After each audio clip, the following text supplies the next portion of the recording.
Ang kwento natin ngayon ay pinamagatang ang unggoy at ang paru-paro. Isang araw, sa taas ng puno na malapit sa bundok, ay pinagmamasdan ng isang unggoy ang kanyang paboritong bulaklak habang kumakain ng isang saging. Ang ganda-ganda talaga ng bulaklak na iyon. Gusto ko siyang pagmasdan araw-araw, wika ni unggoy sa kanyang sarili.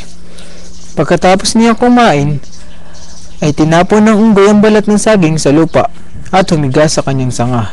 Nakita ito ni Paru-Paro at nilapitan siya.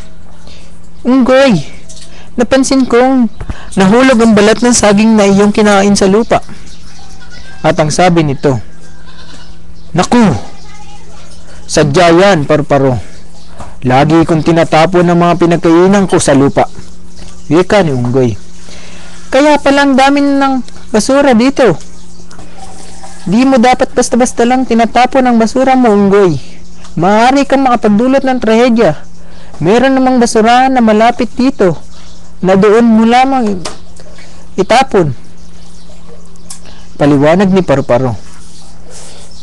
"Hay naku, Paru-Paro, tigilan mo ako. Ang tagal-tagal ko nang ginagawa yan.